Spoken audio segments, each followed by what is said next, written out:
What is it about Antarctica you like so much? What keeps calling you back? As a polar marine biologist about to make his 15th research expedition to this great white continent, I get asked these questions a lot. And you know, there is no easy answer to my 3-decade-old love affair with this amazing place.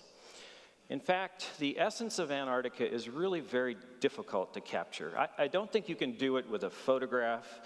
I don't think you can do it with prose. For me, maybe it's the chill in the air, or perhaps the sound of the snow crunching under my boots.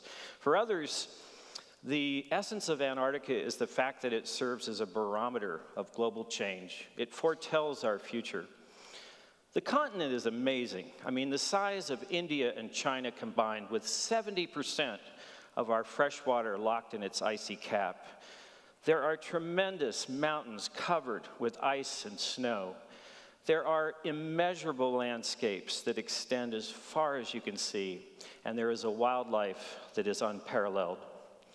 Yet, despite the harshness of the environment, the marine life on the seafloor of Antarctica is really quite fragile.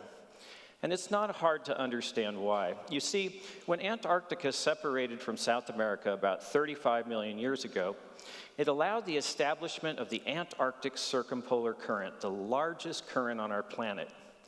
This effectively locked Antarctica into a deep freeze, and those species that could survive did so, and those that could not perished. The water temperatures around the continent have been very, very constantly cold, without much of a variation at all, not even more than a degree in a given year. Now, with the onset of the Industrial Revolution and the buildup of greenhouse gases, the Antarctic Peninsula and the western portion of the continent are warming. In fact, in the last 60 years, air temperatures during the midwinter along the western Antarctic Peninsula have increased by as much as 10 degrees Fahrenheit. 10 degrees Fahrenheit. Even the Antarctic circumpolar current is beginning to warm. When I used to go to Palmer Station, I could see the effects of this warming. For example, when I first showed up 15 years ago at Palmer Station, I'd be sitting on my chair at my desk, and all of a sudden I would hear a huge crash. I would leap up from my chair, rush down the hall. We'd throw open the door and look into the bay. And there would be huge waves rolling past, waves generated by what you hear, the calving of the glacier. Times have changed. When I go to Palmer Station now, most recently 2 years ago, I listen to the glacier calving almost daily.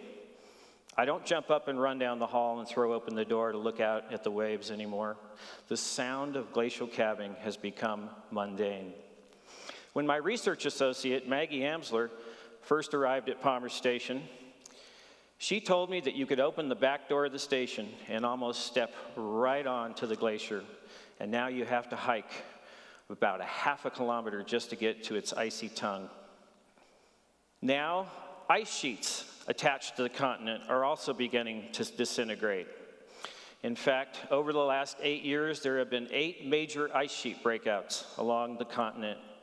On January 31st, 2002, on the northern Antarctic Peninsula, the Larsen B ice shelf began to fragment. And 5 weeks later, on March 5th, the entire Larsen B ice shelf went out to sea. A piece of real estate of ice that's the size of the state of Rhode Island. Animal life is also being impacted by these rapid changes, and perhaps the most poignant example I can share with you today is the Adelie penguin. When my research colleague and my friend Bill Fraser first arrived at Palmer Station 45 years ago as a grad student, he marked 15,000 breeding pairs of Adelie penguins, and he came back every year since to follow them. Bill's penguin data is one of the most comprehensive studies of penguins in the world. Bill can tell you whose uncle is related to whose cousin and how many eggs they laid in December of 1984. Sadly, Bill told me this last December that 75%, 3/4 of those penguins are no longer there. And they haven't moved elsewhere, they're simply gone. So why are the penguins disappearing? Well, Bill thinks it has to do with the fact that they're having more snowfall. What's happening is as the air is warming, it's becoming more humid. With more humidity comes more snow and later snowfall. So the Adelie penguins arrive sort of the same week every year. They lay their eggs, and then suddenly there's an unseasonably late snowstorm that buries the colony. When that snow melts, the eggs drown. An entire generation of penguins can be lost in a single storm. The other thing that's happening is that krill populations are declining on the Antarctic Peninsula. You see, when krill are teenagers, they live on the undersurface of the ice, feeding on diatoms, little plant cells. And over the last 30 years, about 40% of the annual sea ice has disappeared from the peninsula. As the sea ice goes, so go the krill. As the krill go, so go the penguins. Antarctica is changing. Our world is changing. And our world is beautiful. Whether you believe that the earth was created by a deity or not, I believe we all have a shared responsibility for its stewardship. When somebody lends you their home, you take good care of their prized possession. You feel a sense of entrusted responsibility. You want to be a good steward. Stewardship is deeply ingrained in both our secular and our faith communities, and our faith communities are well organized and uniquely positioned to lead the charge to address climate change. I've seen some of these changes myself. I'm being asked more often now to speak about climate change at churches. And I recently co-organized and co-directed a conference on spirituality and climate change with Mark Johnston, an Episcopalian priest. Our conference took place in the pine-covered hills of northwestern Alabama, and the people that came to it represented a diversity of backgrounds. As a scientist, I spoke about anthropogenic climate change and how we as a society might mitigate its impacts. As a priest, Mark talked about the care of creation. And those that came to the conference talked about their growing concern for the future of our earth. Young, old, black, white, scientist, faith leader, Democrat, Republican, independent. Those that came to the conference represented a cross-section of America. And we left the conference feeling a sense of renewed energy about being good stewards and optimism that faith communities could galvanize a path to a sustainable future.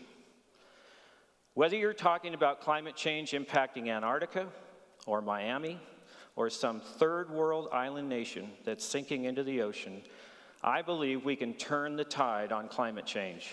But we need to do so soon. For our sakes, for the sake of our children, for the sake of their children, and for the sake of our feathered friends. Maybe Apollo 11 astronaut Michael Collins got it right when he remarked, "The most remarkable thing looking back towards the earth I kept thinking about was, my God, that little thing is so fragile out there." As a scientist, I routinely design experiments, and when I do, one of the things I always have to consider is sample size. In the field of ecology, the study of the distribution and abundance of life, the sample size of a given experiment is usually at minimum 10. It is in this sense that we must consider that we have but one Earth with which to experiment. Our sample size is 1. We have no margin for error. Thank you.